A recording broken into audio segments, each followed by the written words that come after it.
বিদ্রোহী কবি নজরুল ইসলাম উনি বলছেন, নবী মোর পরশমণি। আপনারা বলতে চাইলে বলতে পারেন। নবী মোর পরশমণি, নবী মোর সোনার খনি, নবী মোর পরশমণি, নবী মোর সোনার খনি। নবী নাম জপে যে জন সেই তো দু জাহানের ধনী। নবী মোর পরশমণি। এমনি এমনি নজরুল ইসলাম এমনি এমনি বলেন না, এর পিছনে কারণ আছে। নবী পরশমণি, পরশমণি আপনারা হয়তো বোঝেন না, পুরানো জামানার লোকরা বলেন হ্যাঁ, পরশ পাথর, যেটাতে টাচ করিয়ে রাখলে অন্য ধাতু সোনাতে রূপান্তরিত হয়ে যায়, তাকে পরশমণি বলা হয়। তাকে বলা হয় পরশমণি। ও নজরুল ইসলাম, আপনি তো মূর্খ লয় যে আপনাকে বলবো মূর্খ। এমনি এমনি বলছিলেন পরশমণি, জলজান্ত মানুষ, আপনি বলছেন মণি। হ্যাঁ, এই কারণে বলেছেন, কারণ আমার বিদ্রোহী কবি খুব সুন্দর বুঝেছেন, নবী আমার পরশমণি। তাই তো সাহাবী এসেছে, সাহাবী এসেছে, আবু সাহাবী হয়ে গিয়েছে, আবু বকর এসেছে, সিদ্দিক আকবর হয়ে গিয়েছে, উমর এসেছেন, ফারুক আজম হয়ে গিয়েছেন, উসমান এসেছেন, জিন্নুরাইন হয়ে গিয়েছেন, আলী এসেছেন, হায়দারে কাররার হয়ে গিয়েছেন, আরে কালো হাবশি আফ্রিকান বিলাল এসেছেন, ইসলামের হেলাল হয়ে গিয়েছেন। সুবহানাল্লাহ। নবী মোর পরশমণি, নবী মোর সোনার খনি। ও নবী, আপনি কেমন সোনার খনি? নবী পাক হাঁটছেন, উহুদের জমিন বলছে, ইয়া রাসূলুল্লাহ ইজাজত দেন, সোনা উগলে দিই। ইয়া রাসূলুল্লাহ ইজাজত দেন, সোনা উগলে দিই। বদ্দু আরব কোন কাজ কাম ঠিকঠাক করে না যে আরবের লোক, এমন আরাম আয়েশের জিন্দেগিতে থাকে। আচ্ছা বলেন তো, এখন যদি 50 ডিগ্রি তাপমাত্রা এখানে হয় তো কেমন অবস্থা হবে? যারা হজ করতে গিয়েছে হাজিদেরকে জিজ্ঞাসা করেন, বলছে এত গরম যে বড় টাওয়েলকে ভিজাচ্ছে, তো ওই টাওয়েল গায়ে নিয়ে 10 মিনিট মতো যদি হাঁটছে, টাওয়েল শুকিয়ে যাচ্ছে। তাহলে গরমের লেভেল কত? কিন্তু আরবে এক ঝুনাও কালো নয়। বলে কেন? প্রত্যেক ঘরে ঘরে এসি, প্রত্যেক গাড়িতে গাড়িতে এসি। বলে তোমাদের তো এমন অভাব কি যাযাবরের জিন্দেগি পালন করতে। আমি আরবের যারা শহুরে তাদের কথা বলছি না, কিন্তু মা হালিমার কথা তো খেয়াল করেন, হালিমা সাদিয়ার কথা তো খেয়াল করেন।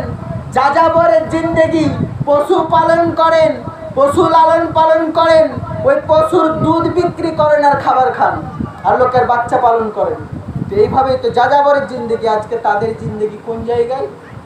আরাম ওয়াইসে। একজন রাজা বাদশাহ আগের জামানায় যেরকম আরাম ওয়াইসে থাকতো না, তারা তার চাইতেও বেশি আসে থাকে। কেন? কেননা নবীর কদমে নাজ লেগে গিয়েছে, তো সেই জায়গা সোনা উগলাতে আছে, সেই জায়গা সোনা উগলাতে আছে। তো নবী মোর পরশমণি, নবী মোর সোনার খনি, নবী নাম জপে যে জন সেই তো দু জাহানের ধনী। নবী মোর পরশমণি, সে নামে মধুরা, সে নামে মধু মাখা, সে নামে জাদু রাখা, সে নামে মধু মাখা, সে নামে জাদু রাখা, সে নামে মজনু হলো মওলা আমার কাদের গনি। নবী মোর পরশমণি, সে নামে মধু মাখা। আছে না না? একবার আকা আলাইহিস সালাম মাওলানা রুম কোট করছেন মসনবী শরীফের মধ্যে, যে একবার মৌমাছিকে জিজ্ঞাসা করা হলো, এ মৌমাছি, তুমি বিভিন্ন ফুলের ওপর বসো, কিন্তু ফুলের যে রস সেটা হয় ফিকা, সেটা হয় টেস্টহীন, স্বাদহীন, কিন্তু তুমি যখন সেটা এসে মৌচাকে রাখো, সেটা মিষ্টি কেমন করে হয়ে যায়?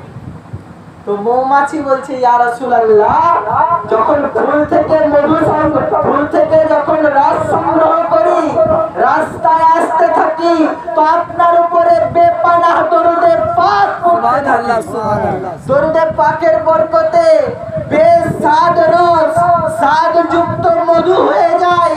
আমি বলতে চাই, যদি মৌমাছির মতো ছোট্ট কীট পতঙ্গ নবী মুস্তাফার উপরে দরুদে পাক পড়ার কারণে তার বেস্বাদ রসে মিষ্টতা চলে আসে, তো জেনে রাখুন, আপনি আমি যদি নবী মুস্তাফার উপর দরুদে পাক পড়তে পারি, তাহলে আপনার আমার বেস্বাদ জিন্দেগি মধুময় হয়ে যাবে।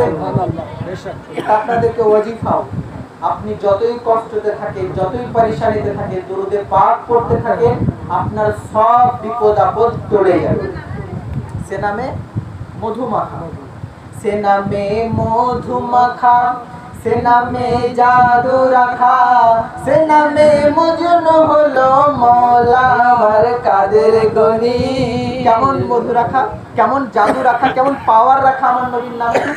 কারোর যদি বাচ্চা বারবার মারা যায়, বাচ্চা হতে গিয়ে মিসক্যারেজ হয়, বারবার হয়, সে যদি পেটে হাত রাখে আর বলে যে আমার যদি পুত্র সন্তান হয়, ইয়া আল্লাহ আমি তার নাম মোহাম্মদ রাখবো, তার মানে আমার যদি সন্তান হয় তার নাম মোহাম্মদ রাখবো, বিশ্বাস করুন মিসক্যারেজ হবে না। বদনজরের কারণে অন্য কোনো কারণে বাচ্চা নষ্ট হবে না, বাচ্চা বেঁচে যাবে এবং বেশিরভাগ চান্স কি পুত্র সন্তানই হবে। কিয়ামতের দিন হবে, আল্লাহ পাক বলবেন আইনা মুহাম্মদ, আমার মুহাম্মদ কোথায়? তো যত লোকের নাম থাকবে মুহাম্মদ সবাই দাঁড়িয়ে যাবে। আল্লাহ পাক বলবেন তোমাদের কথা বলিনি, আমি তো আমার হাবিবের কথা বলেছি, তো যাও, যখন আমার হাবিবের নিসবতে দাঁড়িয়েছো, যাও জান্নাতে প্রবেশ করো। আপনি নবীর নামকে কি মনে করেন? আচ্ছা ছাড়েন, যারা এরকম কথা বলছে মিলাদুন নবী করা যাবে না, অমুক তমুক, তাদের রেফারেন্স দিচ্ছি। মাওলানা মুহাম্মদ জাকারিয়া সাহেব, যিনি ফাজাইলে আমাল লিখেছেন, ওনারই একটা কিতাব হচ্ছে ফাজাইলে দুরুদ। এই ফাজাইলে দুরুদের মধ্যে উনি লিখছেন, যদি কারোর বিমারি শেষ না হয়, বদনজর শেষ না হয়, যদি কোনো অভাব কোনোভাবেই দূর না হয়, চারিদিক থেকে বিপদগ্রস্ত হয়ে যায়, তো জুম্মার নামাজের পরে সে একটা কাগজে লিখবে 35 বার মুহাম্মাদুর রাসূলুল্লাহ আর আহমাদুর রাসূলুল্লাহ, 35 বার লিখবে, ওটা নিজের কাছে রাখবে, যখন ইচ্ছা মাঝে মধ্যে বের করবে, কয়েকবার দরুদে পাক পড়বে এবং সমস্ত বিপদ আপদ চলে যাবে। এটা লিখনেওয়ালা আলা হযরত ফাজিল বেরেলভী রহমতুল্লাহ আলাইহি নন, এটা লিখনেওয়ালা মাওলানা মুহাম্মদ জাকারিয়া সাহেব, যিনি দারুল উলুম দেওবন্দের একজন যোগ্য আলেম, যার কিতাব প্রত্যেকটা দেওবন্দি মসজিদে দর্স দেওয়া হয়, যেটা পড়ানো হয় সাবজেক্টের মতো, তো তিনি লিখছেন এ কথা। তো নবীর নাম কেমন? আরে ভাই, নাম যখন এত শানওয়ালা, তো জাতে পাক কেমন? আঙুলের কথা যখন বলছিলেন, তো আঙুলের একটা কথা বলি। আচ্ছা, তারপরে হচ্ছে চাঁদ সূর্য গ্রহ তারা, তারি নূরের ইশারা, নইলে যে অন্ধকারে ডুবিত এই ধরণী। নবী মোর পরশমণি, নবী মোর সোনার খনি, নবী নাম জপে যে জন, সেই তো দোজাহানের ধনী। আচ্ছা, একবার কল্পনা করেন, আপনার বাচ্চা আছে, দোলনায় দুলছে, বাচ্চা টাকায় উপরের দিকে আঙুল তুলে বিভিন্ন শব্দ করে, সাইকোলজির ভাষায় আমরা সেটাকে বলি কুইং বাবলিং, আধো আধো স্বরে কথা বলা, মা মা করা, বাবা করা, কুইং বাবলিং। তো যে বলছে আমি ওনার মতো, উনি আমার মতো, তো বাবু তোমার জানা দরকার, তোমার যখন আ আ বাবাও ঠিকঠাক বের হয় না, ওই টাইমে নবী সাজদায়ও গিয়েছেন আর কাঁদতেও আছেন, ইয়া রব্বি হাবলি উম্মতি। শুধু বলেননি ইয়া রব্বি, যদি বলতেন ইয়া রব্বি তো বুঝে আসতো মাওলাকে ডাকছেন নবী। পয়গম্বর খোদাকে ডাকবেন স্বাভাবিক। দোলনাই হযরতে ঈসা রুহুল্লাহ আলাইহিস সালামও বলেছিলেন, শোনো আমার মায়ের চরিত্রের উপরে আঙুল উঠায়ো না, ये जाते पाक এত উচ্চ জাতে পাক সাইয়্যিদা মারিয়াম কি যারা হাত উঠিয়েছিল ইশারাতান, যে ব্যভিচারী, তাদের হাতে প্যারালাইসিস হয়ে গিয়েছিল। হযরতে সাইয়্যিদনা ঈসা রুহুল্লাহ আলাইহিস সালাম দোলনায় বলেছিলেন যে আমি আল্লাহর নবী এবং আমি আল্লাহর কিতাব নিয়ে এসেছি। তাহলে উনিও কথা বললেন, আমার নবীও কথা বললেন, তাহলে বরাবর হয়ে গেল না। জি না, উনি বলেছিলেন আমি নবী, কিতাব নিয়ে এসেছি, কিন্তু বলেননি আমার উম্মতের কি হবে। উম্মতের জন্য কাঁদেননি, কিন্তু আপনার আমার দরদি নবী উম্মতের জন্য কেঁদেছেন। দোলনায় বিশ্বের রাসূল দুলছেন, আর যখন দুলছেন আঙুলের ইশারা করছেন। সাইয়্যিদা হালিমা সাদিয়া দেখেন যে আল্লাহর নবী যখন পূর্ব দিকে ইশারা করেন তো চাঁদ পূর্ব দিকে ঢলে যায়, পশ্চিম দিকে ইশারা করেন তো চাঁদ পশ্চিম দিকে চলে যায়, উত্তরে ইশারা করেন চাঁদ উত্তর দিকে চলে যায়, দক্ষিণে ইশারা করেন তো চাঁদ দক্ষিণ দিকে ফিরে যায়। তো আঙুলের ইশারাতে, আকা আলাইহিস সালামের আঙুলের ইশারাতে আকাশে চাঁদ হিলতে আছে, আর আমার জহনে আলা হযরতের শের ঘুরতে আছে। আলা হযরত আজিমুল বরকত বলতে আছেন, চাঁদ ঝুক গয়া মেহদ মে উंगली जिधर उठाइए क्या ही चलता था इशारों पर खिलौना नूर का तेरे नस्ल पाक में है बच्चा बच्चा नूर का तू है आईने नूर तेरा सब घराना नूर का।